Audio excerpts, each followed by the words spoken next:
डाळ मेथीची भाजी करते, त्यासाठी तेल तापत ठेवून त्यात मी जिरं टाकलं आहे, थोडंसं हिंग टाकते, किंचित राई, थोडीशी हळद आणि लसूण त्यात मी घालणार आहे थोडासा फ्राय होण्यासाठी. आणि ह्यात मी थोडंसं धनाजिरा पावडर ॲड करते फोडणीमध्येच, कारण ह्याचा स्वाद खूप छान येतो आमटीला. असं हलवून घेणार आहे.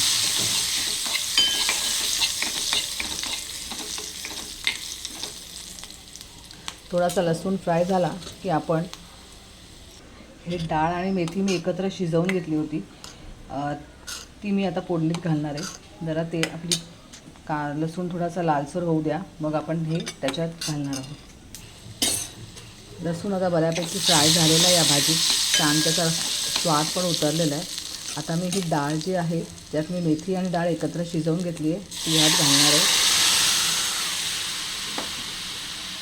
घालून घेते थोडीशी डाळीत पाणी घालून त्याच्यात परत एकदा हलवून घेणार आहे.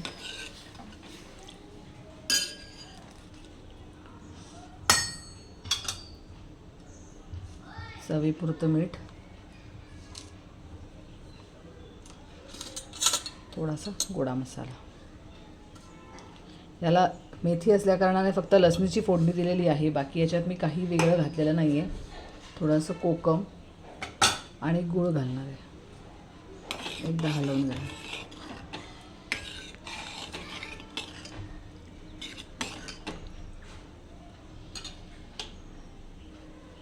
आता हिला छान उकळी येऊ द्या.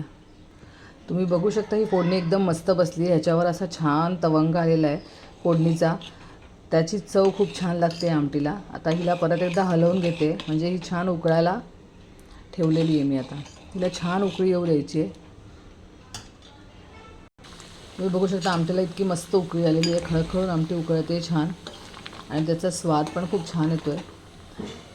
आता ह्यात मी गॅस बारीक करून थोडी कोथिंबीर आणि खोबरं घालणार आहे आणि एकदा हलवून घेणार आहे. हा इतका सुंदर सुगंध येतो आहे ना आमटीचा. ही आमटी मस्त भात किंवा भाकरी असेल तर मस्त, सोबत कांदा किंवा मुळा असेल तर खूप सुंदर लागेल. तर मंडळी, ही आमटी तुम्हाला कशी वाटली डाळ आणि मेथीची ती नक्की कळवा. चॅनलला लाईक आणि सबस्क्राईब करा. थँक्यू.